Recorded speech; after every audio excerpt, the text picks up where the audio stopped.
Welcome. So the question here is, there is now a new government, which people have been waiting for, but is this at all good news for all of those protesters who don't like the way this happened in the first place?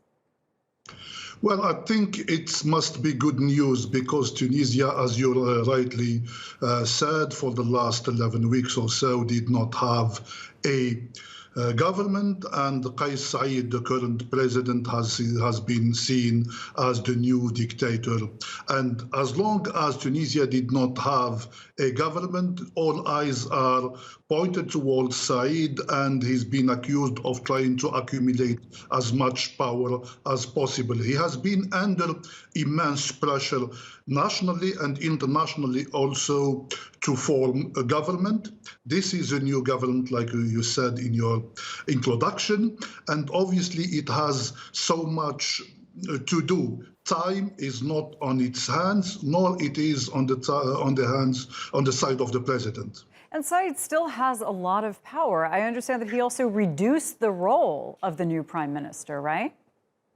Yes, yes, he did. Obviously, he has so much power as the events of the last couple of months, and especially over the last 6 to 11 weeks, showed. And he's been accused, especially by the former president Al-Marzouqi, that he is a new Sisi in the making, and he is a new dictator. Obviously, it depends on the performance of this particular government. Let's not forget that this government is appointed, not like the previous one, elected and so on and so forth. So he still has as much power as possible in his hands.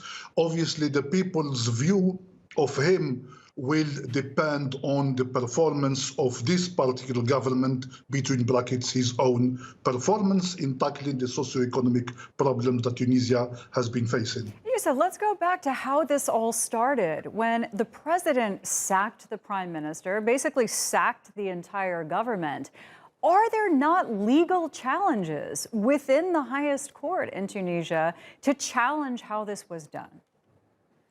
Well, they tried to challenge him, but obviously he put them devant le fait accompli.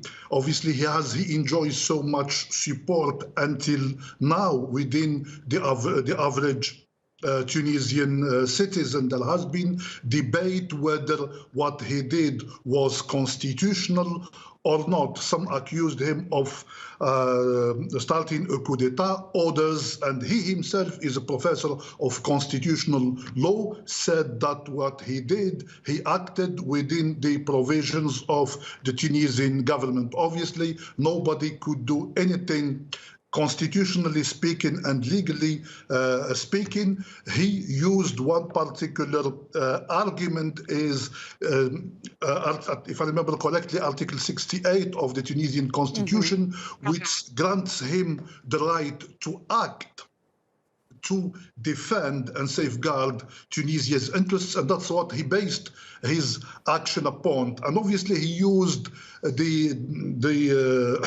magic word of corruption, which resonates very, very well within the average Tunisian citizen. And like you said in your introduction, the new government and the new prime minister talked about fighting corruption, which has been a hindrance to the economic development and meeting the expectations of the Tunisian revolutions. Obviously, up till very recently, they achieved that in terms of democracy, elections, and so on and so forth. But in terms of the socio-economic problems that led to the Tunisian revolution in 2011 have not necessarily been made. Right, so there has been a long string of questionable moves by Saied, including cracking down on the media, launching judicial investigations against his opponents. He walks very, very close to the edge on what is legal and what is a problem here. So those people who consider this to be a coup, dressed in legal language, do they have no more recourse then legally than to get out in the street and protest?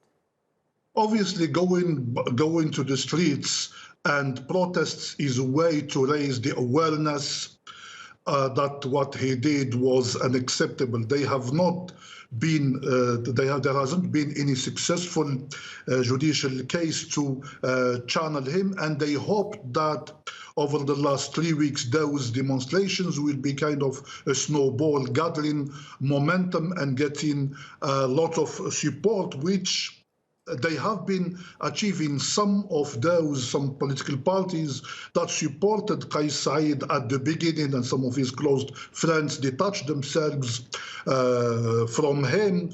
But I believe that naming a prime minister last month and also forming this particular government this time around suggests that things are going back to normality. As I said a few minutes ago, he still enjoys the support of a lot of Tunisians, i.e. the average Tunisians, those who are with him outnumber those who are against him. And as I was saying a few minutes ago, the next few weeks, months will show the pedigree of this particular government and what they can do to the daily life of the Tunisians. If they manage to solve, or at least there is hope that the socio-economic situation will improve, I think that Kais Saied would have won the race.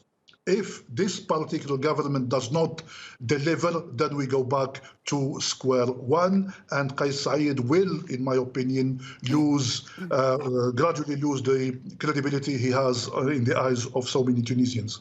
All right, Youcef Bouandel, thanks so much for joining us.